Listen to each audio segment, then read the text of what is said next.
When railroad heir Nathaniel frees a proud Diné woman from frontier injustice, their bond sparks a battle that could change the town forever. But will love be enough when the world turns against them? Before we get into the story, comment below where in the world you are watching from today. The noon sun beat down mercilessly on the dusty main street of Lone Mesa. The small frontier town was little more than a collection of wooden buildings, a church with a crooked steeple, and too many saloons. Most days, the townspeople went about, their business with little excitement beyond the occasional drunken cowboy or passing stagecoach. Today was different. A crowd had gathered outside the jailhouse, their angry voices rising like a swarm of hornets. Sheriff Wade Calloway stood on the wooden steps, his thumbs hooked in his belt loops, a nasty smile on his weathered face. "Bring her out!" someone shouted. The sheriff nodded to his deputy. Moments later, the crowd parted as Taya was led from the jailhouse into the punishing heat. Heavy iron chains bound her wrists and ankles, rattling with each step she took. Despite this humiliation, she walked with her head high, her dark eyes focused straight ahead. "That's her, the savage who burned down Joe Miller's barn," a woman in a faded calico dress yelled. Taya didn't flinch. At 26, she had learned that showing pain only gave people like these more satisfaction. Her long black hair, usually braided, hung loose around her shoulders. Her simple dress was dirty from the jail cell floor, but she carried herself like a queen. "She ought to hang," shouted another voice. Sheriff Calloway raised his hand to quiet the crowd. "Now, folks, Judge Parker has sentenced her to the labor camps. 5 years of hard work ought to teach this Indian woman some respect for white folks." "Property," Taya finally spoke, her voice clear and steady. "I didn't burn any barn."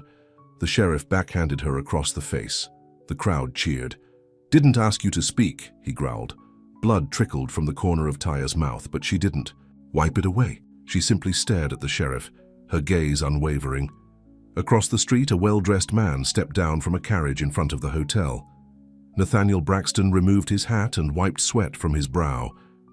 The journey to this God-forsaken town had been long and uncomfortable, but his father's railroad business waited for no one. "Mr. Braxton, sir," the hotel owner rushed out to greet him. "We've been expecting you. Your room is ready, the finest we have." Nathaniel nodded absently, his attention caught by the commotion across the street. "What's happening over there?" The hotel owner waved dismissively. "Just some Indian woman getting what she deserves. They caught her burning down Miller's barn last week." Nathaniel frowned. "Was there a trial?" "Trial?" The man laughed. "Judge Parker came through yesterday, heard the case in 10 minutes flat. That's all the time needed for her kind." Something about the scene bothered Nathaniel. He handed his bag to the hotel owner. "Take this to my room. I'll be there shortly." He crossed the dusty street, moving closer to the crowd. At 29, Nathaniel Braxton cut an impressive figure. Tall and broad-shouldered, with light brown hair and intelligent blue eyes, he looked every bit the son of railroad magnate William Braxton. His tailored suit and polished boots spoke of wealth and Eastern refinement. But there was something else about him too, a restlessness in his eyes, a tension in his jaw that suggested he wasn't entirely comfortable in the role he'd been born to play. As he approached, the crowd parted slightly. For the first time, he got a clear view of the woman in chains. What struck him wasn't her beauty, though she possessed that in abundance. It was her dignity. Standing there in chains, surrounded by hatred, she looked more free than anyone else. In that town, their eyes met briefly. No fear, no pleading, just a fierce pride that stirred something deep inside him. "Sheriff," Nathaniel called out, stepping forward. "A moment of your time?" Sheriff Calloway looked him up and down, taking in the expensive clothes and confident bearing. "And who might you be?" "Nathaniel Braxton of Braxton Railways." The sheriff's demeanor changed instantly. "Mr. Braxton, we heard you were coming to survey for the new rail line. An honor to meet you, sir." "I'd like to discuss this situation." Nathaniel gestured toward Taya. The sheriff lowered his voice. "Not much to discuss, Mr. Braxton. She's guilty. A savage who needs to learn her place." Nathaniel looked at Taya again. She stood there listening to them discuss her fate as if she weren't even present. But those eyes, They burned with an intelligence and strength that made a mockery of the chains around her limbs. What evidence was presented at this trial? Nathaniel asked. Sheriff Calloway shifted uncomfortably. Joe Miller saw her near his property that morning, and everyone knows these Indians hold a grudge against folks who settled on their land. That's all? What more do you need? Fire started, Indian woman nearby. Simple as that. Nathaniel had seen enough frontier justice to know what was happening. His father had taught him to stay out of local matters, to focus on business. But something inside him rebelled. How much to settle the charge? He asked abruptly. The sheriff laughed. You can't buy her, Mr. Braxton. Nathaniel's eyes hardened. You misunderstand me. I'm not looking to buy a person. I'm asking how much to pay for the damages and settle this matter. Well now, the sheriff scratched his chin. Miller's barn was worth a fair bit, livestock lost too. Name your price. 200 in silver might cover it. The sheriff named a sum far higher than any barn in this town could be worth. Without hesitation, Nathaniel reached into his coat and pulled out a leather pouch. He counted out the silver coins and placed them in the sheriff's eager hand. This settles the matter completely, Nathaniel said firmly. The charges are dropped. The sheriff pocketed the money quickly. Suppose that could be arranged, but what's your interest in this woman? My interest is justice, Sheriff. Something in short supply here. Nathaniel turned to Tyre. Remove those chains. The crowd murmured in disapproval. The sheriff hesitated, then nodded to his deputy. Do as the man says, he's paid good money for it. The deputy unlocked the heavy iron shackles. They fell to the ground with a dull thud, revealing angry red marks on Tyre's wrists and ankles. Oh, you're free to go, the sheriff told her grudgingly. Tyre rubbed her wrists, her expression unreadable. She looked at Nathaniel with suspicion rather than gratitude. Come with me, Nathaniel said quietly, unless you'd prefer to stay here. The crowd was dispersing, disappointment evident on their faces. The excitement was over. Tyre glanced around at the hostile faces, then back at the stranger who had intervened. Without a word, she followed him across the street to the hotel. The hotel owner's eyes widened in shock when Nathaniel walked in with Tyre. Mr. Braxton, you can't bring her in here. I believe I just did, Nathaniel replied calmly. And I'll need a second room prepared immediately. But sir, is there a problem? The owner wilted under Nathaniel's steady gaze. No, sir. I'll have it ready within the hour. Nathaniel turned to Tyre. You'll be safe here for now. She finally spoke, her voice low and touched with bitterness. Why did you do that? Do what? Buy me. Her eyes flashed with anger. What do you want in return? Nathaniel was taken aback. I didn't buy you. I paid for your freedom. There's a difference. Not from where I stand, he considered her words. Fair enough, but I want nothing from you. Once you've rested, you're free to go wherever you please.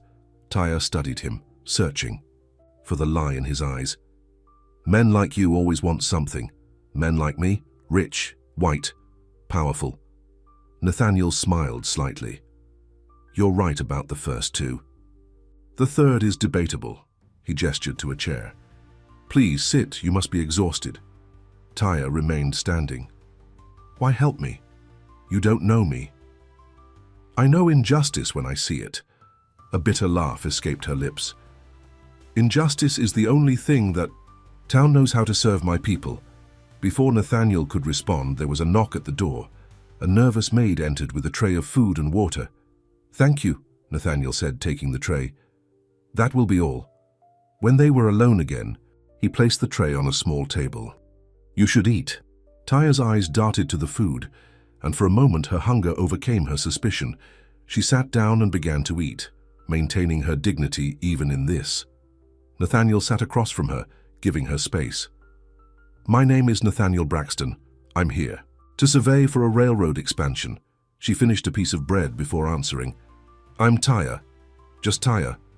My full name wouldn't fit in your mouth, she said simply. That made him smile. Fair enough, Tyre.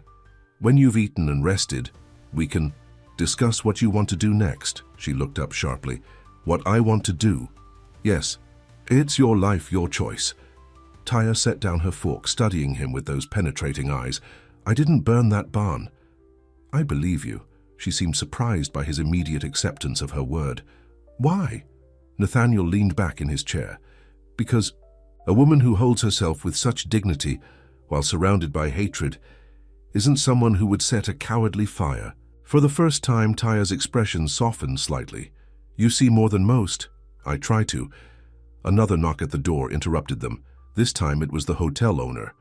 The second room is ready, Mr. Braxton. Thank you. Nathaniel turned to Taya. You can have this room. I'll take the other. I don't need your charity, she said stiffly. It's not charity, it's common decency. He stood up. Lock the door when I leave. I'll return in the morning. Then we can talk about what happens next. Taya didn't respond, but her eyes followed him as he walked to the door. Why did you really help me? She asked as his hand touched the doorknob. Nathaniel paused, considering the question. I didn't free you to own you, he said finally. I freed you because something in your eyes told me I was the one in chains. With that, he left her alone, closing the door softly behind him. The next morning, Nathaniel half expected to find Taya gone. But when he knocked on her door, she opened it after a moment's hesitation. She had washed her face and combed her hair, which was now neatly braided. The simple dress was still dirty, but she had done her best to clean it. Good morning, he said. Did you sleep well? Better than in a jail cell, she replied. He nodded, understanding her guarded response. I've brought something for you. He handed her a package wrapped in brown paper. She took it cautiously. What is this? Some new clothes. I asked the shopkeepers, wife, to select something appropriate. I hope they fit. Taya looked at the package without opening it. You didn't have to do that. I wanted to. She finally unwrapped it, revealing a simple but well-made dress, a shawl and sturdy boots. Nothing fancy but of good quality. Thank you, she said quietly. You're welcome. I'll wait downstairs while you change. Then perhaps we could have breakfast? Taya nodded and he left her to her privacy. When she came downstairs 30 minutes later, heads turned. The new clothes fit her well, enhancing her natural beauty. She walked with the same proud bearing, but now she looked like what she truly was, a striking young woman rather than a prisoner. The hotel dining room fell silent as she entered. Nathaniel stood and pulled out a chair for her. The other diners, mostly traveling businessmen and a few local merchants, stared in open disapproval. Ignore them, Nathaniel said quietly as she sat down. I always do, she replied. They ate breakfast amid the whispers and stares. Nathaniel asked her about her life, and gradually Taya began to open up. My family lived in the Red Canyon lands to the north, she said, but the government pushed us onto smaller and smaller pieces of land as settlers arrived. I'm sorry, Nathaniel said, truly meaning it. Your sorrow doesn't bring back our homes, she replied, but without the earlier bitterness. My father died, fighting. My brother was hanged 3 years ago for a theft he didn't commit. And your mother? Sickness took her last winter. Taya's face remained composed, but pain flickered in her eyes. I've been alone since then, taking work where I could find it. Why stay in Lone Mesa? The people here clearly hate me? She shrugged slightly. This was my people's land long before it became Lone Mesa. I won't be driven away. Nathaniel admired her courage. What will you do now? Return to my cabin outside town. Continue living. She met his eyes directly. Unless you have other plans. For me? I told you, you're free to do as you wish. I only want to help if I can. She studied him for a long moment as if trying to solve a puzzle. Why are you really here, Nathaniel Braxton? Men like you send others to do their work. He smiled ruefully. My father wanted me to learn the business from the ground up, and truthfully, I wanted to get away from Boston for a while.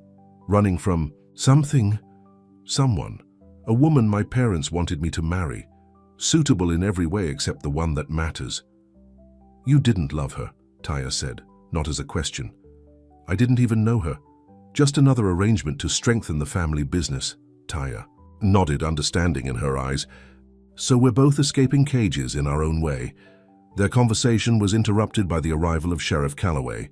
He swaggered over to their table, thumbs hooked in his belt as usual.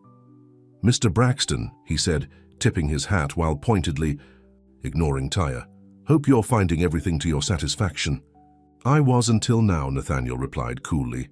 The sheriff chuckled, unfazed. "Just wanted to let you know I've arranged for someone to show you the proposed rail route tomorrow morning. My deputy, Jim, knows this area better than anyone." "Thank you, but that won't be necessary.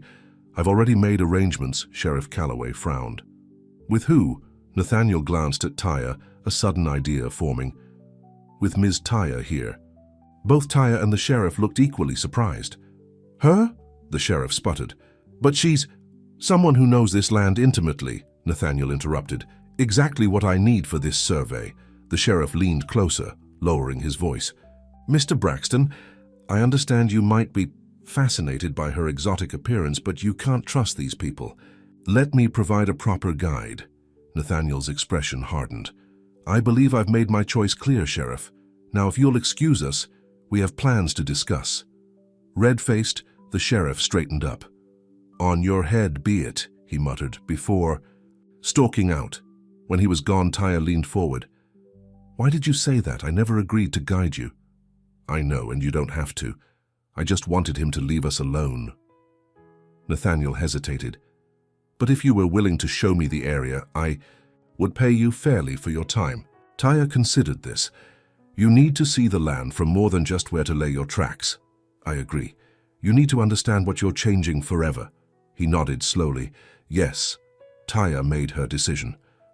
"I'll show you. Not for money, but because someone should know what's being lost." "Thank you," Nathaniel said quietly. For the first time, a hint of a smile touched Tyre's lips. "We'll start tomorrow. I'll meet you here at dawn." "I'll be ready." Neither of them realized that this decision would change both their lives forever. As they finished their breakfast, the whispers continued around them, and outside the sheriff was already spreading word of the strange partnership. In a town built on prejudice and fear, the sight of Nathaniel Braxton and Tyre walking side by side down the main street that afternoon caused more than just raised eyebrows. It planted a seed of trouble that would soon grow into something neither of them could have anticipated. But for now they walked together, the railroad man's son and the Diné woman, each wondering what tomorrow would bring. Dawn broke over. Lone Mesa in a blaze of red and gold. Nathaniel stood outside the hotel, dressed in riding clothes rather than his usual business attire. He checked his pocket watch for the third time. It was barely past 6, but he'd been waiting since past 5, afraid Tyre might not come. The street was quiet, most of the town still asleep. A dog barked somewhere in the distance. The saloon had finally fallen silent after a night of rowdy customers. Then he saw her, approaching from the east end of town. Tyre walked with the same quiet confidence she'd shown yesterday, but today, there was something different about her. She wore the new dress he'd given her, with the addition of a beaded belt and a small leather pouch hanging from it. Her hair was braided with thin strips of red cloth woven through it. "You're early," she said when she reached him. "So are you," he replied with a smile. 2 horses were tied to the hitching post. Nathaniel gestured to them. "I hope you don't mind. I arranged for horses from the livery stable." Tyre ran her hand along the neck of the smaller pinto horse. "This one is from Benson's stable. He treats his animals well. You know horses? Better than I know most people." She mounted the pinto with an easy grace that made Nathaniel feel clumsy as he climbed onto his own mount. "Where are we going first?" he asked. Tyre pointed north. "To the Red Canyons. You need to see what was before you decide what will be." Phew rode out of town, feeling the stares of early risers watching their departure. Nathaniel noticed how Tyre's posture relaxed once Lone Mesa was behind them. The land opened up before them, vast, rugged, and beautiful in its harshness. "You ride." "Well, for an Easterner," Tyre commented after they'd been traveling for an hour. "My father insisted I learn. Said a man should be able to handle himself in any situation. Your father sounds like a demanding man." Nathaniel nodded. "William Braxton built an empire from nothing. He expects everyone around him to show the same drive." "Including his son?" "Especially his son." They rode in companionable silence for a while. The terrain grew more challenging, with rocky outcroppings and steep inclines. Taya led the way with confidence, occasionally pointing out landmarks or plants of significance. That bush with the yellow flowers, we use it for medicine. That rock formation, my people believe it houses the spirits of our ancestors. Nathaniel listened, genuinely interested. The land was coming alive through her eyes, becoming more than just a place to lay tracks. By midday they reached a high mesa overlooking a spectacular canyon.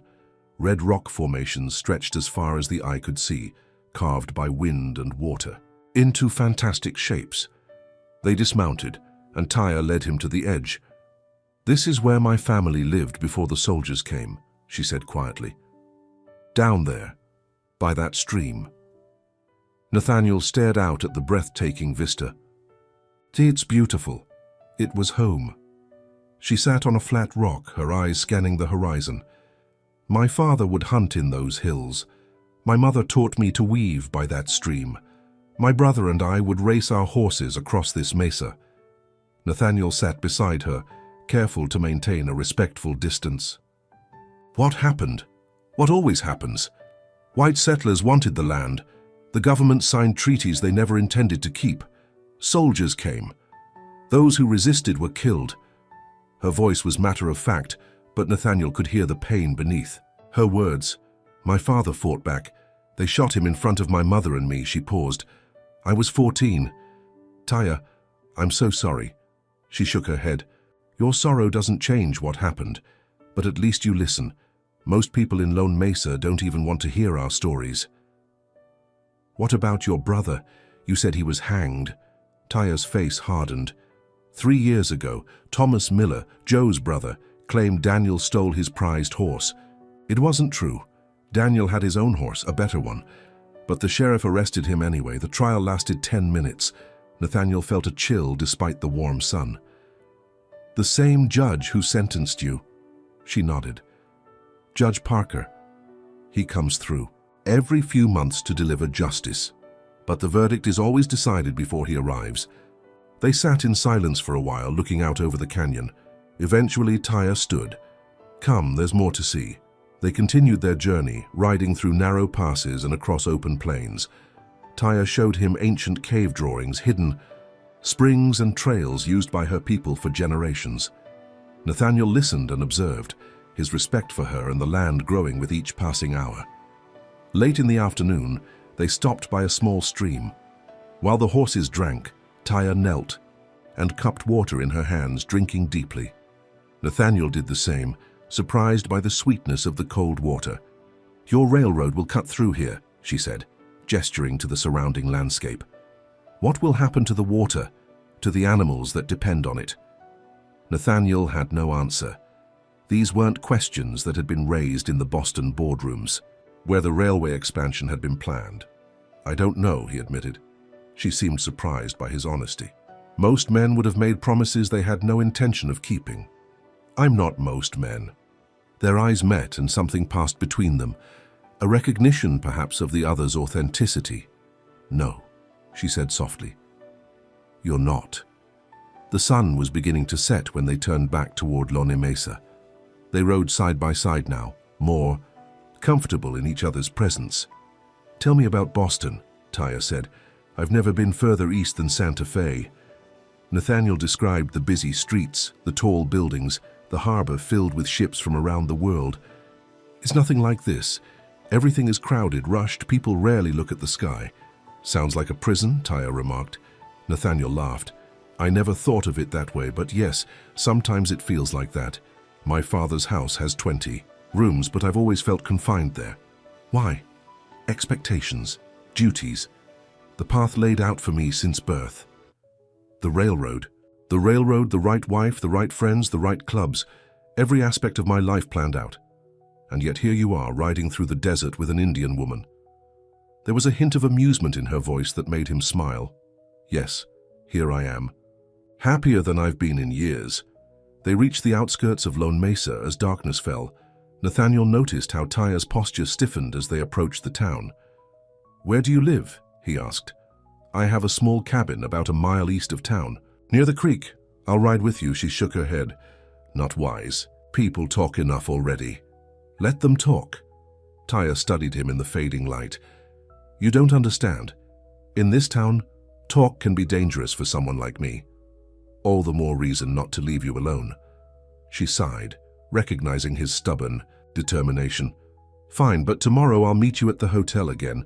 They rode past the town, following a narrow trail that wound through scrubby trees and rocks. Finally, they reached a small clearing where a modest cabin stood. It was simple but well-maintained, with a small garden plot to one side. Taya dismounted and tied her horse to a post. Nathaniel did the same. "Thank you for today," he said. "I've learned more than I would have from any official guide." "Will it change anything?" she asked. "Will your railroad find another path?" Nathaniel hesitated. "I don't know, but I promise to include everything you've shown me in my report." She nodded, seeming to appreciate his honesty, even if it wasn't the answer she wanted. "Good night, Nathaniel Braxton." "Good night, Taya."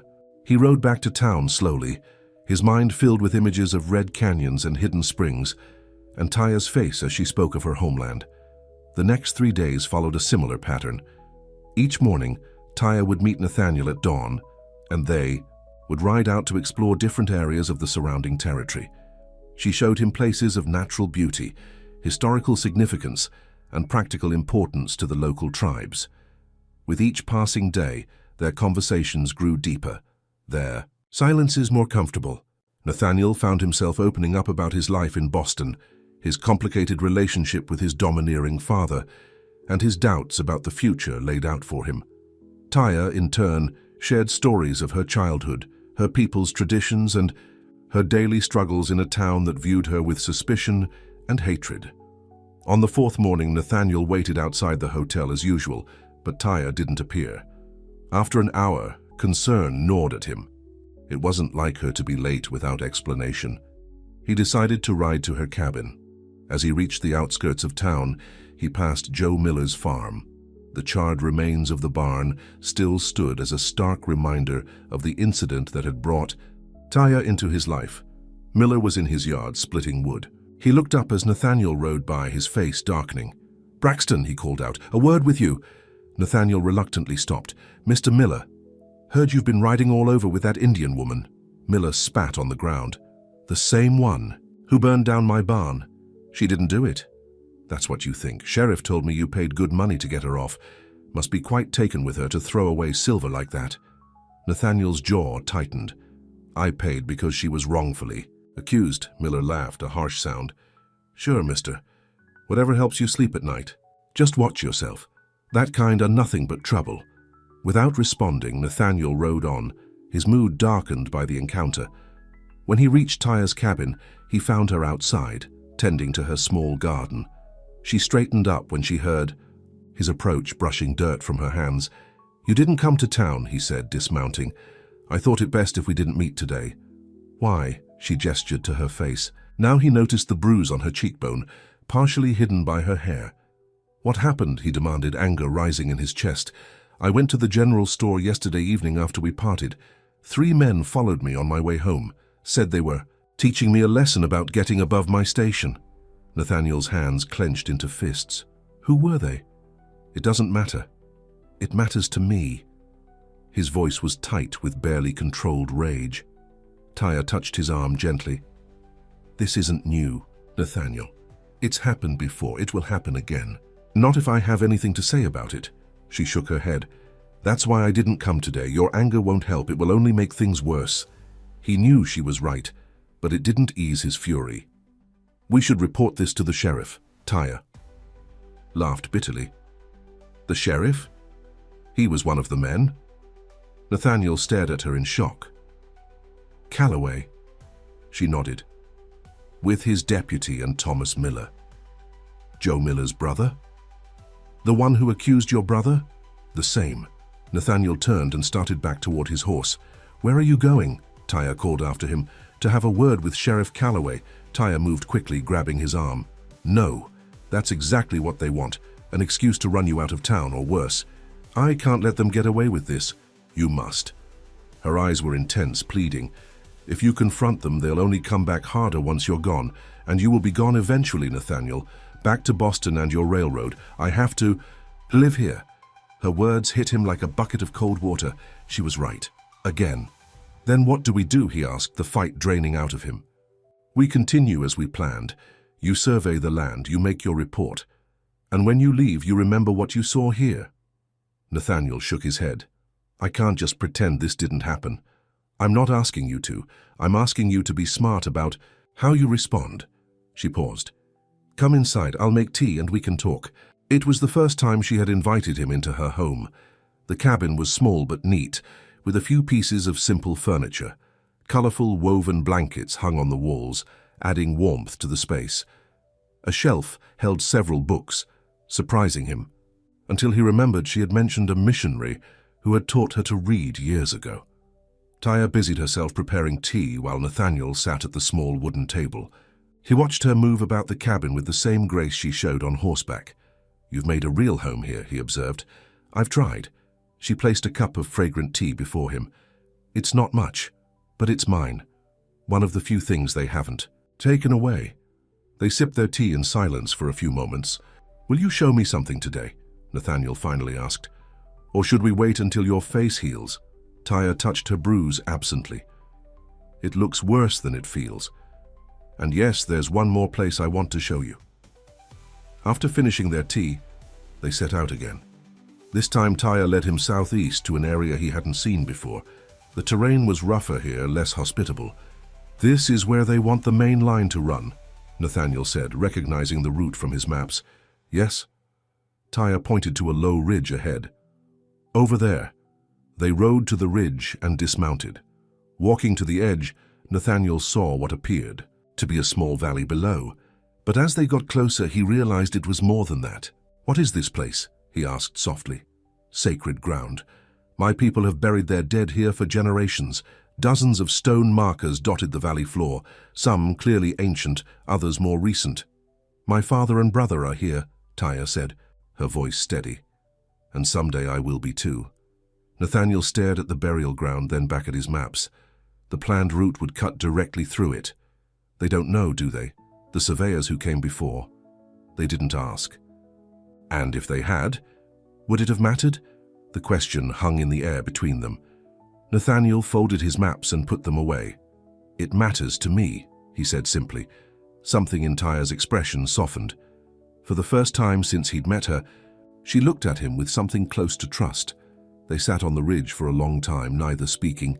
The sun climbed higher in the sky, but neither made a move to leave. Finally, Taya broke the silence. Why did you really come to Lona Mesa? And Nathaniel, he looked at her, surprised by the question. I told you, to survey for the railroad. That's the what, not the why.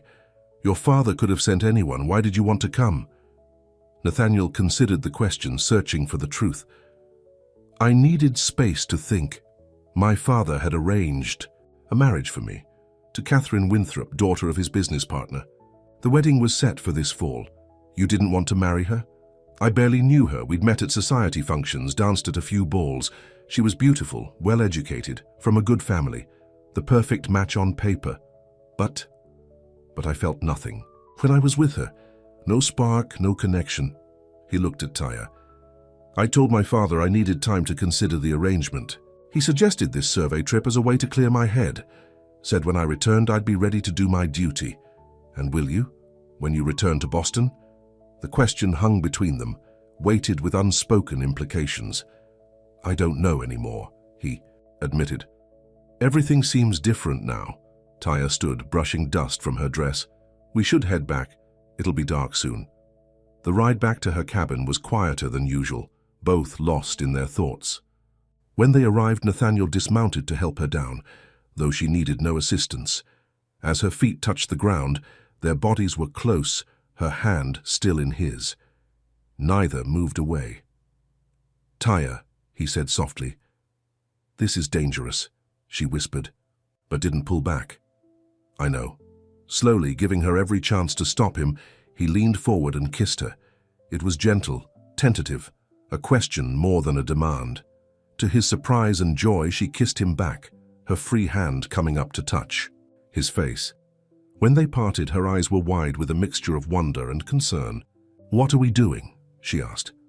I don't know, he answered honestly, but I don't want to stop. A small smile curved her lips. Neither do I. They stood there as darkness fell around them, aware that they had just crossed a line that could never be uncrossed. The world would not make it easy for them, but in that moment neither cared. "Come to dinner tomorrow," Nathaniel said suddenly. "At the hotel. A proper dinner." Taya's smile faded. "They won't serve me there. They will if I insist. And cause a scene? More trouble for both of us. I don't care." She touched his cheek gently.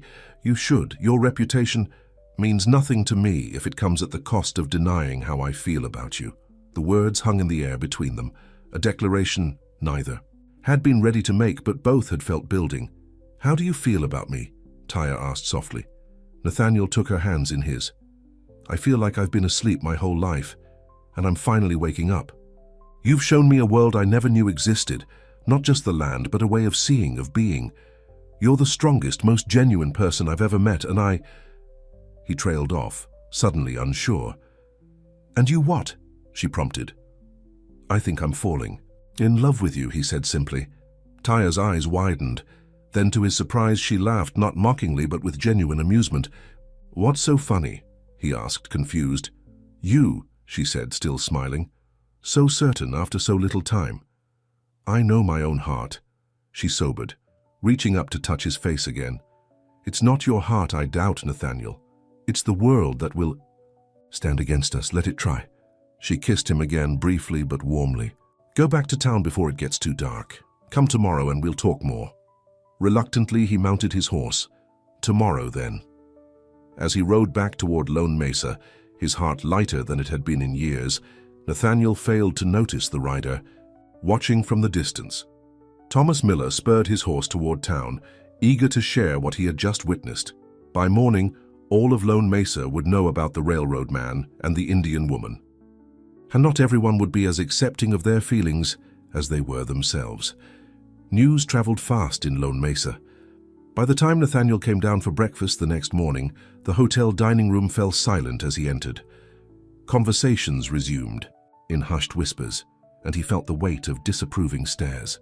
The hotel owner approached his table, wringing his hands nervously. "Mr. Braxton, sir. A word, if I may." "What is it?" Nathaniel asked, already suspecting what was coming. "There's been talk about you and that Indian woman." "Her name is Taya," Nathaniel said firmly. The man flushed. "Yes, well, some of our other guests have expressed concern about the association. Their concern is noted and dismissed." Nathaniel's voice was cold. "Is there anything else?" "Sir, you must understand. This is a respectable establishment." "And I'm a paying customer," Nathaniel interrupted. "From a family that could buy this entire town if we wanted. Now, I'd like my breakfast." The owner retreated, thoroughly cowed but still unhappy. Nathaniel ate quickly, anxious to get to Taya's cabin. He had a feeling the talk wouldn't be limited to disapproving stares for long. As he left the hotel, Sheriff Calloway was waiting by the hitching post. "Mr. Braxton," the sheriff called, his tone falsely pleasant. "Fine morning, isn't it?" Nathaniel didn't bother with pleasantries. "What do you want, Sheriff?" "Just a friendly word of advice." Calloway stepped closer, lowering his voice. "A man in your position should be more careful about the company he keeps. Is that a threat?" "Not at all. Just concerned for your reputation. Your father's company wouldn't want to be associated with certain elements." Nathaniel's eyes narrowed. "My father's company is run by me when I'm in the field, and I choose who I associate with, even when it's a savage who should be in chains." The sheriff's pretense of friendliness dropped. "Thomas Miller saw you last night. Said you were getting mighty friendly with that Indian woman. Her name is Taya, and what I do is none of your business. It becomes my business when it happens in my town." Calloway's hand rested on his gun. "We have standards here." "Standards?" Nathaniel laughed bitterly. "Like beating a woman for walking down the street. Like hanging a man without evidence, those kinds of standards." The sheriff's face darkened. "You're new here, so I'll let that pass. But a word of warning. Frontier justice moves quick, even for rich Easterners." "Are you threatening me now, Sheriff?" "Just explaining how things work out here." Calloway tipped his hat with mock politeness. "Enjoy your day, Mr. Braxton." As the sheriff walked away, Nathaniel noticed a small crowd had gathered to watch the exchange. Faces that had been friendly when he first arrived now looked hostile or wary. He mounted his horse and rode out of town, anger burning in his chest. When he reached Taya's cabin, she was outside gathering herbs from her small garden. She straightened as he approached, her face serious. "They know," she said simply. "Yes. I heard some men rode by last night, shouting things." She didn't elaborate on what they'd shouted, but her expression told him enough. "It's starting already." Nathaniel dismounted. "I won't let them hurt you." "You can't stop them." Her voice was matter-of-fact. "Not all of them. Not always." "Then come with me. We'll leave Lone Mesa." Taya shook her head. "And go where? There's nowhere two people like us could live in peace." "Boston would be just as bad, only with fancier words and cleaner streets." She touched his arm gently. "Your world isn't ready for someone like me any more than this town is." Deep down, Nathaniel knew she was right. His father would disown him. Society would shun them. The barriers between them were more than just the prejudice of a small frontier town. "Then what do we do?" he asked. Taya looked at him for a long moment. "First, you finish your work, make your decision about the railroad. Then we'll see what's possible." They spent the day indoors, talking about everything and nothing. Nathaniel told her about his childhood in Boston, his education at Harvard, his travels in Europe. Taya shared stories of her people's traditions, her mother's weaving, her own dreams before the world had narrowed them. As evening approached, Nathaniel reluctantly prepared to leave. "I'll come again tomorrow," he said, standing in her doorway. "Be careful in town," she warned. "They'll be watching you." He kissed her, no longer tentative. Let them watch. The next morning, Nathaniel found a telegram waiting for him at the hotel. It was from his father. Rumors reaching Boston. "Stop, finish, survey, and return immediately. Stop, Winthrop. Anxious about wedding preparations. Stop, father." He crumpled the paper in his fist. Word had traveled even faster than he'd thought possible. Someone in Lone Mesa, probably the sheriff, had contacted his father directly. Nathaniel knew he should complete his survey and make his recommendations. It was why he'd come, after all. But the thought of returning to Boston, to Catherine Winthrop and a life planned out by others, felt like a prison sentence. He spent the morning working on his maps and notes, marking the areas Taya had shown him, especially the sacred burial ground. The planned route would need to be altered significantly. His father wouldn't be pleased, but Nathaniel was prepared to fight for it. Around midday, a commotion in the street drew him to his window. A crowd had gathered outside the general store. At its center stood Taya, her head high despite the angry faces surrounding her. Nathaniel rushed downstairs and pushed his way through the crowd. "What's going on here?" Joe Miller stepped forward, his face red with anger. "This Indian tried to steal from Patterson's store." "I did not," Taya said calmly. "I paid for my supplies." The shopkeeper, a thin man with spectacles, looked uncomfortable. "There seems to be a misunderstanding about payment." "No misunderstanding," Thomas Miller chimed in. "We all know what her kind are like, thieves and liars." Nathaniel stepped beside Taya. "How much is supposedly owed?" $2, the shopkeeper said quickly. Without hesitation, Nathaniel pulled out his wallet and handed over the money. "There, paid in full." "She shouldn't be allowed in the store at all," a woman in the crowd shouted. "Not after what she did to Joe's barn." "She didn't burn any barn," Nathaniel said loudly. "She was falsely accused." "Says the man who's bedding her," Thomas Miller called out, prompting ugly laughter from several onlookers. Nathaniel's hands clenched into fists, but Taya touched his arm. "Don't," she whispered. "It's what they want." The sheriff pushed through the crowd, thumbs hooked in his belt as usual. "What's the trouble here, folks?" "No trouble," Nathaniel said tightly. "Just a misunderstanding that's been resolved." "Is that so?" Calloway looked at Taya with open contempt. "Seems like every time there's trouble in Lone Mesa lately, you're at the center of it." "The only trouble here is your failure to keep the peace, Sheriff," Nathaniel replied. The crowd murmured at his boldness. Calloway's face darkened. "Watch yourself, Braxton. Your father's name won't protect you out here." "I don't need my father's name for protection." Nathaniel turned to Taya. "Let's go." They walked away together, feeling the hostile stares boring into their backs. Nathaniel carried Taya's supplies as they headed toward the edge of town. "You shouldn't have come to town alone," he said when they were out of earshot. "I've been coming to town alone for years," she replied. "I needed supplies. It's different now. Because of you." There was a hint of challenge in her voice. "Because they're looking for excuses to hurt you, to hurt us." They reached the outskirts of town without further incident. Nathaniel had left his horse at the hotel, so they walked together toward her cabin. "What was in the telegram?" Taya asked suddenly. Nathaniel looked at her in surprise. "How did you know about that?" "The telegraph operator's wife does laundry for the hotel. She told me he sent a message to Boston about you days ago." "Calloway's work, no doubt," Nathaniel sighed. "My father wants me to come home immediately." "For your wedding," Taya said quietly. "For a wedding that isn't going to happen." She stopped walking and faced him. "Nathaniel, be realistic. You have a life waiting for you in Boston, a future planned out, security." "A prison," he corrected her. "You called it that yourself." "Sometimes prisons are safer than freedom." He took her hands in his. "I don't want safety if it means living without truth, without you." Taya's eyes were troubled. "What are you saying?" "I'm saying I love you. I'm saying I want to build a life with you, wherever that might be. You hardly know me. I know enough. I know what matters." She shook her head but didn't pull her hands away. "The world won't make it easy for us. Nothing worthwhile is ever easy." They continued walking, both lost in thought. When they reached her cabin, Nathaniel set down her supplies inside. "I need to finish my survey report," he said. "Will you help me? There are sections that should be in your words, not mine." Taya nodded, seemingly grateful for the change of subject.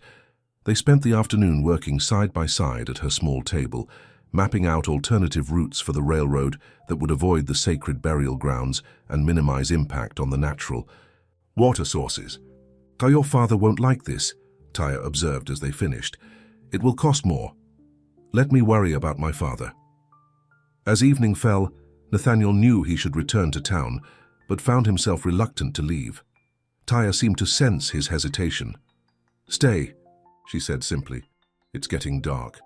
Those two words changed everything between them. That night, in the small cabin lit by firelight, they came together as equals, as lovers, as partners in a world that would try to tear them apart.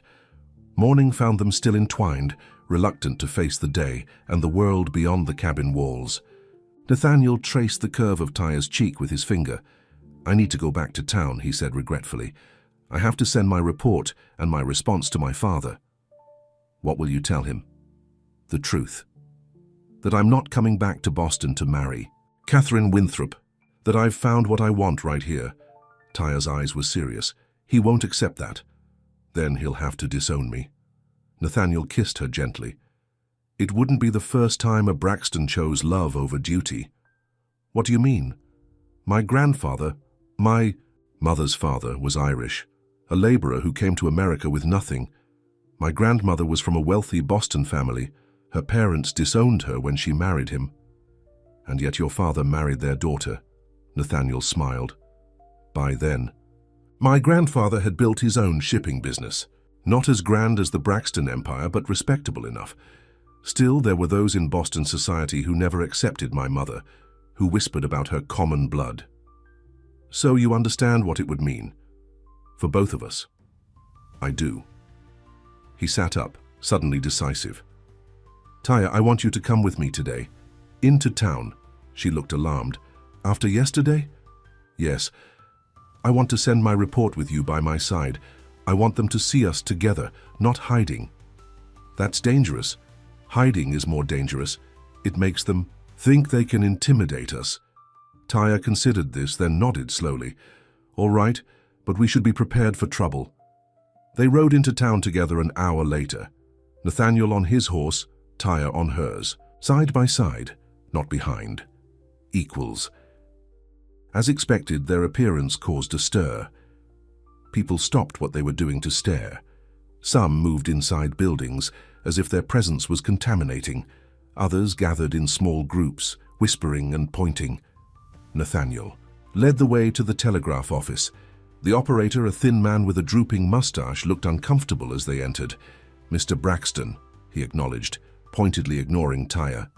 "How can I help you?" "I need to send 2 telegrams." Nathaniel placed his report on the counter. "This one to the Braxton Railways headquarters in Boston, and a personal message to my father."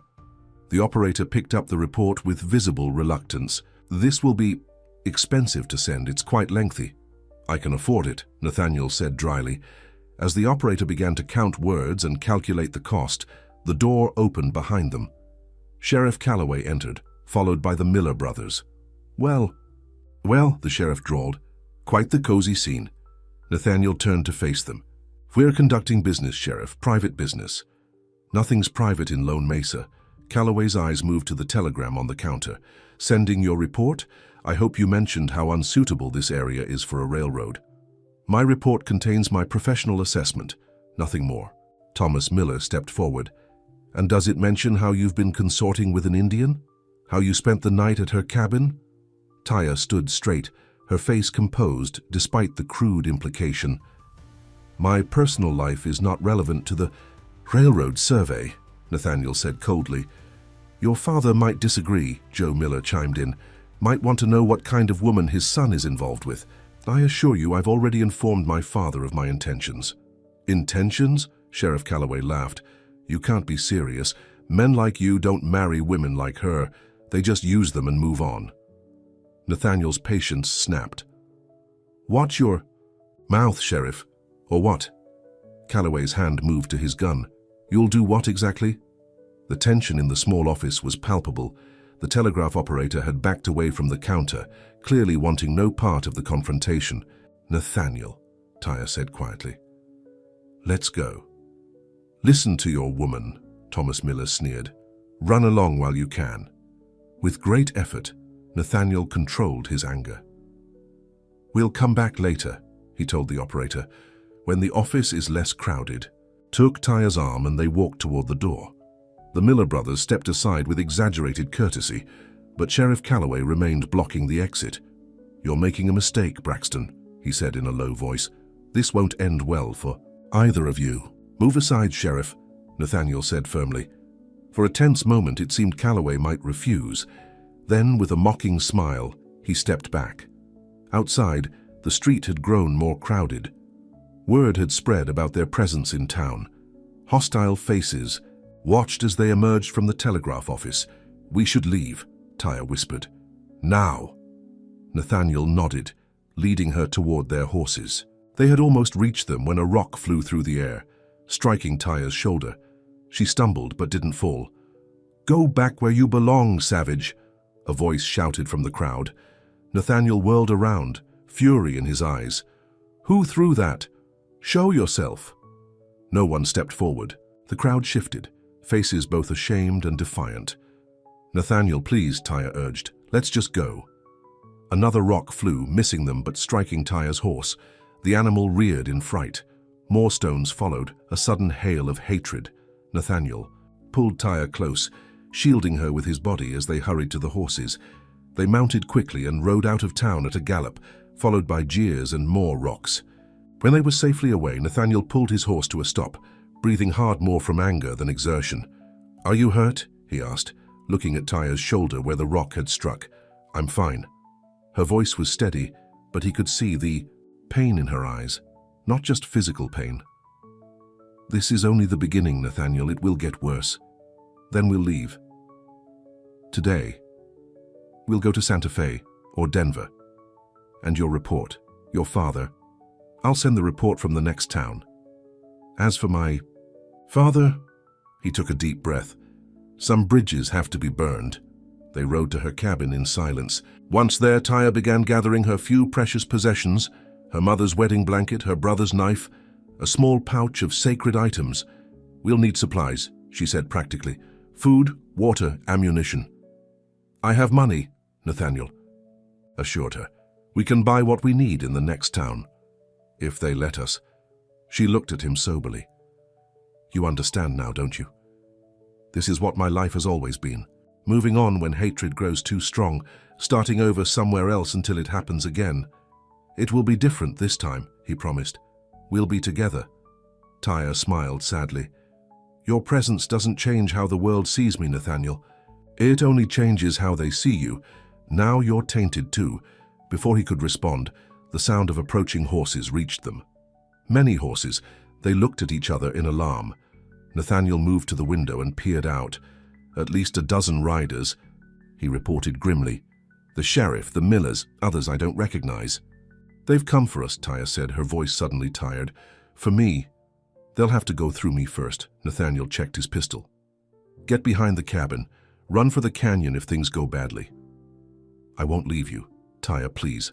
The riders pulled up outside, surrounding the small cabin. Sheriff Calloway's voice rang out. "Braxton, come on out. We need to talk." Nathaniel looked at Tyre, saw the fear and resolve in her eyes. He kissed her once, fiercely. "Whatever happens," he said, softly, "know that I love you, and I regret nothing."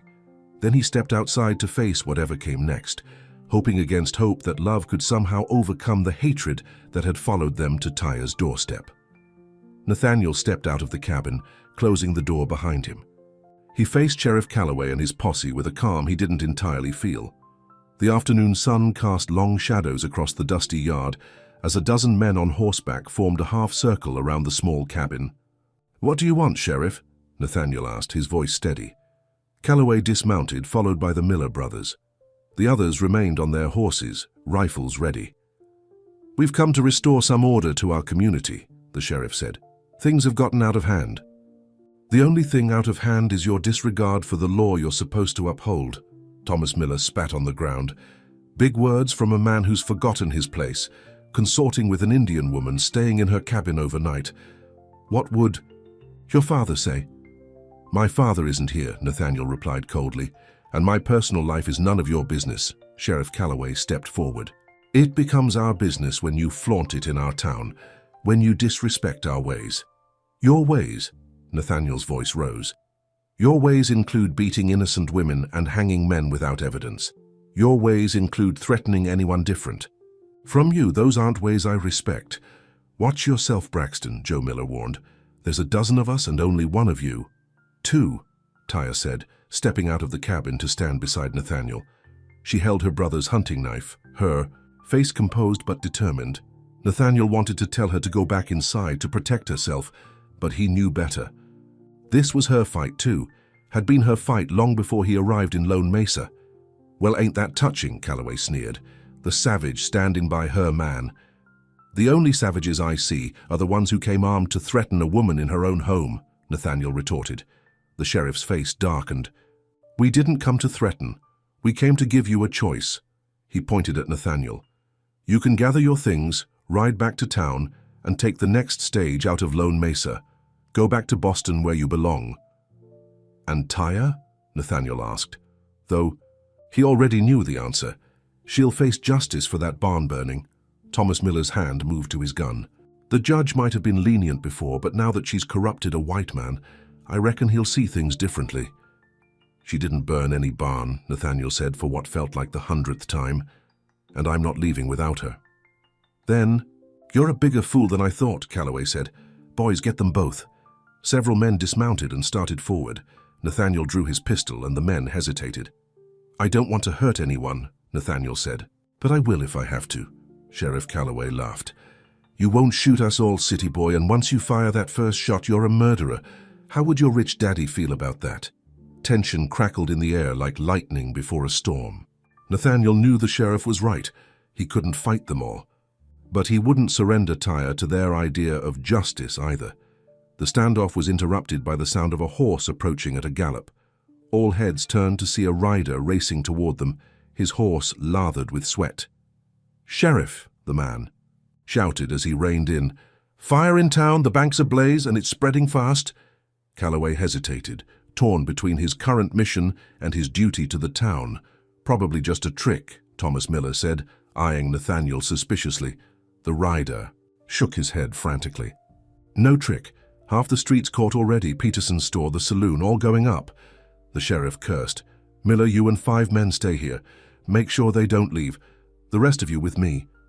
He mounted his horse and galloped off with half the posse, leaving the Miller brothers and 5 others to guard Nathaniel and Tyre.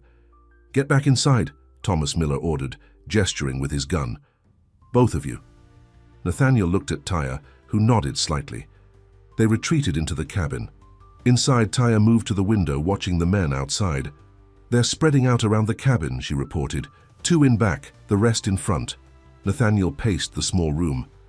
We need to get out of here. There's a tunnel, Taya said suddenly.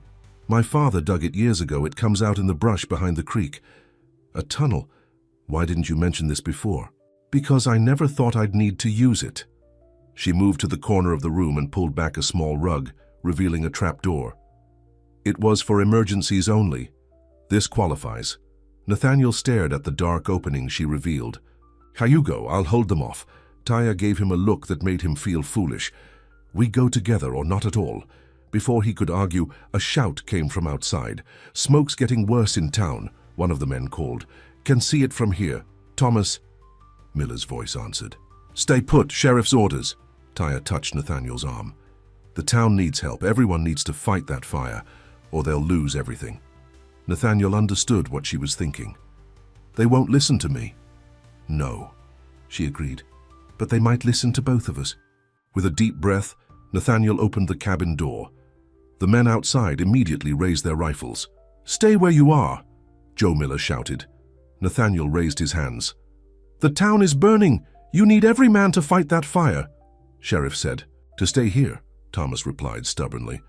Look, Taya pointed to the horizon where black smoke now billowed visibly. That's not just the bank anymore. The whole town could go up. The men exchanged uncertain glances. Most of them had homes, businesses, or families in Lone Mesa. You go, Thomas Miller finally said to the others. We'll stay with these two. No, Nathaniel insisted. You all need to go. We'll come with you to help fight the fire. Thomas laughed bitterly. So you can escape in the confusion? Not likely. We give you our word, Taya said, stepping forward. I know how to fight wildfires. My people have done it for generations. The town needs everyone right now. Something in her voice, the sincerity, the urgency, seemed to reach the men. If we let you come, Joe Miller said slowly, you give yourselves up to the sheriff afterward, both of you. Nathaniel started to object, but Taya spoke first. Agreed. Now let's hurry. They rode hard for town, the smoke growing thicker as they approached. By the time they arrived, Lone Mesa was in chaos. The fire had started in the bank but had quickly spread to neighboring buildings. The dry wood of the frontier structures burned like kindling. Men formed bucket lines from the town well, but it wasn't enough. Sheriff Calloway was in the street, shouting orders that no one could hear over the roar of the flames. When he saw Nathaniel and Taya riding in with the Millers, his face registered shock, then anger. Before he could speak, Taya dismounted and took charge. The creek, she shouted. We need to divert water from the creek. Get every wagon, barrel, and blanket you can find. To Nathaniel's surprise, people listened. Perhaps it was the authority in her voice, or maybe desperation had overcome prejudice. Whatever the reason, townspeople began following her instructions. Wet the blankets and use them to beat out the smaller fires, she ordered. Focus on the buildings that haven't caught yet. Nathaniel joined a group of men breaking down a shed to create a firebreak. The smoke burned his lungs and sweat poured down his face, but he worked without stopping. For hours they fought the blaze together, the wealthy Easterner, the Diné woman, the sheriff, the Miller brothers, shopkeepers, ranchers, and saloon. Girls. The fire did not care about the color of their skin or the history between them. It threatened them all equally. Taya moved through the chaos like a general commanding troops. She showed them how to dig trenches to stop the fire's spread, how to use wet sand to smother flames, how to protect themselves while working near the blaze. By nightfall, the worst was over. The bank and 3 other buildings were destroyed, but the rest of the town had been saved. Exhausted townspeople slumped in the street, faces blackened with soot, lungs raw from smoke. Sheriff Calloway approached Nathaniel and Taya as they rested on the steps of the church, one of the few buildings untouched by the fire. You could have. Run, he said, his voice rough from shouting and smoke. The Millers told me you insisted on coming to help. Taya looked up at him, too tired for anger. This was my people's land before it was your town. I wouldn't let it burn. The sheriff seemed at a loss for words. Finally, he said gruffly, "Get some rest, we'll talk tomorrow." He walked away without mentioning their agreement to surrender. The townspeople had set up a makeshift camp in the churchyard. As Nathaniel and Tyre made their way there, something remarkable happened. People nodded to them. Some even murmured thanks. Not everyone. There were still plenty of hostile glares, but enough to notice the change. "They'll forget by morning," Tyre said quietly as they found a place to rest. "Maybe," Nathaniel replied, "but maybe not all of them." They slept fitfully, side by side under the stars, too exhausted to worry about propriety or tomorrow's problems. Morning brought the smell of coffee and the sounds of a town beginning to rebuild. Nathaniel woke to find Tyre already up, helping distribute food to those who had lost their homes. As he watched her work, a new plan began forming in his mind. Sheriff Calloway found him as he was washing his face at the town pump. "Your father sent another telegram," the sheriff said without preamble. "Arrived just before the fire, said he's coming here himself if you don't return immediately." Nathaniel dried his face with his bandana. "Let him come." "You don't understand." "Braxton, this isn't some game. William Braxton isn't a man to cross." "I know my father better than you do, Sheriff." Calloway shook his head. "What do you think is going to happen here? You and that Indian woman are going to live happily ever after? This town won't stand for it." "Perhaps this town needs to change," Nathaniel said simply. "Starting with its..." "Sheriff?" Before Calloway could respond, a commotion drew their attention. A crowd had gathered near the ruins of the bank. At its center stood Thomas Miller, his face twisted with rage as he confronted Tyre. "She started it," he was shouting. "I saw her near the bank yesterday afternoon." Nathaniel pushed through the crowd to reach Tyre's side. "What's going on?" "He's..." "Saying I set the fire," Tyre said calmly, though her eyes flashed with anger. "That's a lie," Nathaniel retorted. "Is it?" Thomas Miller challenged. "Where were you two when the fire started?" "Conveniently at her cabin with a dozen witnesses," the crowd murmured. Sheriff Calloway joined them, his hand on his gun as usual. "That's a serious accusation, Miller," the sheriff said. "It's also impossible," a new voice spoke up. Everyone turned to see Mr. Patterson, the shopkeeper, step forward. "She couldn't have started the fire because she was in my store when it began." A shocked silence fell over the crowd. "What did you say?" Sheriff Calloway demanded. Patterson looked uncomfortable but continued. "The Indian woman, Tyre, she came to my store yesterday afternoon. Paid for her supplies proper, despite what Joe claimed. She was still there arguing with Joe about his false accusation when we heard the shouts about the bank." "You're lying," Thomas Miller snarled. "Why would you defend her?" Patterson drew himself up. "Because I'm not lying and because she saved my store last night, saved all our stores. Seems like the least I can do is tell the truth." Others in the crowd began nodding. An older woman spoke up. "She showed my boys how to keep the fire from spreading to our house, never even asked for thanks. She worked harder than any two men," another voice added. Sheriff Calloway looked bewildered by this turn of events. The Miller brothers stood isolated now, their accusations falling on increasingly deaf ears. Nathaniel stepped forward. "I think we've all seen who Tyre really is. Not who you've claimed she is, but who she's proven herself to be." The crowd dispersed slowly, many people approaching Tyre with awkward thanks or apologetic nods. The Miller brothers slunk away, their influence diminished if not destroyed. Sheriff Calloway remained, watching the scene with a calculating expression. "This doesn't change everything, Braxton. There are still questions to be answered. The only question that matters is whether justice will finally be served in Lone Mesa," Nathaniel replied. "For Tyre, for her brother, for all those who've been wronged by your frontier justice?" The sheriff had no answer for that. He walked away, his usual swagger noticeably subdued. Over the next week, Nathaniel and Tyre helped the town rebuild. He contributed a substantial sum from his personal accounts, earning grudging respect from those who had previously shunned him. Tyre's knowledge of local materials and building techniques proved invaluable, and gradually more townspeople began to see her as a person rather than just the Indian woman.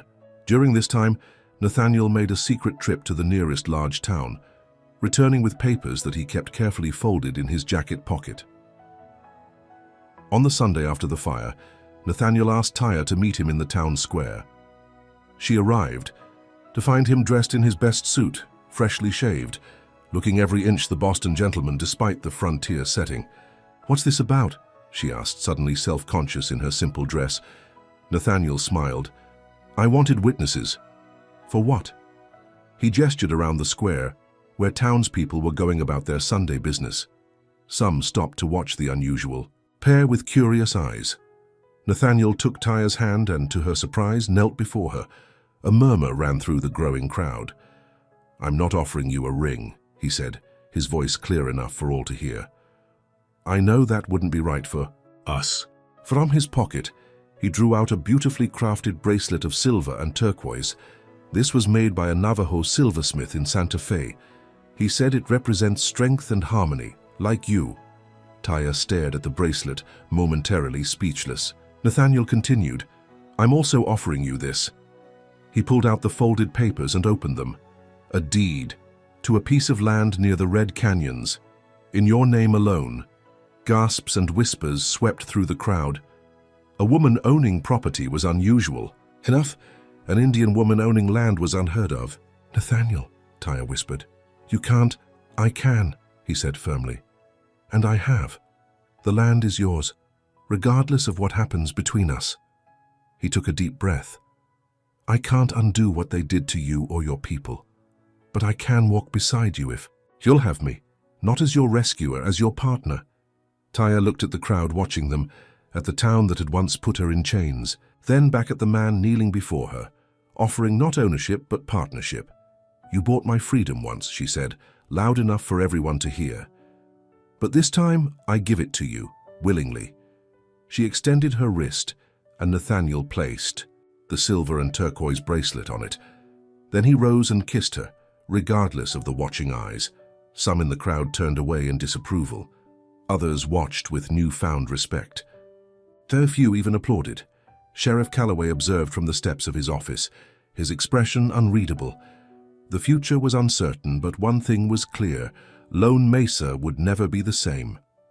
A month later, Nathaniel stood on the porch of the new cabin he and Tyre had built on her land near the Red Canyons. The structure was a blend of Eastern comfort and Diné practicality, with large windows facing the sunrise and a central hearth for both cooking and ceremonies. He watched as a familiar carriage approached along the newly cut road. The telegram had arrived 3 days ago. William Braxton was coming to Lone Mesa personally. Tyre joined him on the porch, sensing his tension. "Are you ready for this?" "As ready as I'll ever be," he replied, taking her hand. The silver and turquoise bracelet caught the sunlight. The carriage stopped, and a distinguished older man stepped out. William Braxton was tall like his son, with the same blue eyes but grey hair and a more severe expression. He surveyed the cabin and its surroundings with a businessman's assessing gaze. "Father," Nathaniel called, walking down to meet him, "welcome to our home." William Braxton looked at his son, then at Tyre, who remained on the porch. "So it's true. All of it." "Yes." The elder Braxton sighed heavily. "You've disappointed me, Nathaniel. The Winthrops have withdrawn from our partnership. Society is buzzing with rumors. I'm sorry for any trouble I've caused you," Nathaniel said sincerely, "but I'm not sorry for my choices." "Choices have consequences," his father reminded him, sternly. "Are you prepared for those?" "I am." William Braxton's gaze shifted to Taya, who had now joined them. "And you, young woman, do you understand what he's giving up for you?" Taya met his eyes without flinching. "I understand what we're building together. That's what matters." The older man seemed taken aback by her directness. He looked between them, seeing something he hadn't expected. Not a wealthy man's infatuation with an exotic woman, but a partnership between equals. "I received your survey report," he said abruptly, changing the subject. "Your alternate route will cost the company considerably more. But it will respect the sacred lands of the Diné people and preserve the natural water sources," Nathaniel replied. "Which will prevent conflicts and water rights disputes in the future." William Braxton raised an eyebrow. "You've thought this through?" "I have. The railroad should build connections, not destroy them." His father was silent for a long moment. studying him with new eyes. "You've changed, Nathaniel. For the better, I hope. That remains to be seen." William Braxton straightened his coat. "The board has approved your alternate route, despite the increased cost. They were impressed by your detailed analysis of the long-term benefits." Nathaniel couldn't hide his surprise. "They approved it?" "Yes. And they've asked me to offer you a position overseeing the Western expansion, based here, not in Boston." Nathaniel looked at Tyre, who seemed equally shocked. "What about—" He gestured between himself and Tyre. His father's expression softened slightly. "Your personal arrangements are your own concern as long as they don't interfere with company business." He hesitated, then added, "Your mother sends her regards. She'd like to visit when the time is right." Nathaniel felt a weight lift from his shoulders. It wasn't full acceptance, but it was a beginning. "Will you come inside?" Tyre asked William Braxton. "We can offer you tea." The older man considered for a moment, then nodded. "Thank you. I'd like that." As they walked toward the cabin together, Nathaniel felt Tyre's hand slip into his. They had faced hatred, violence, and prejudice. They would likely face more in the years to come. But they had also found something precious few ever discover, a love strong enough to break the chains of expectation, prejudice, and fear. In the harsh border town of Lone Mesa, where justice had once been a price and cruelty had come in uniform, something new was taking root. Not just between Nathaniel and Tyre, but in the town itself. Small changes, hesitant steps toward understanding. It had begun with a man who saw beyond his privilege and a woman who stood tall despite her chains. It would continue with each person who chose to see others not as labels, but as human beings worthy of dignity and respect. As they entered their home together, the railroad magnate's son, the proud Diné woman, and the father who was learning to see with new eyes, Nathaniel knew that some journeys were worth every hardship they required, and this journey, their journey, had only just begun.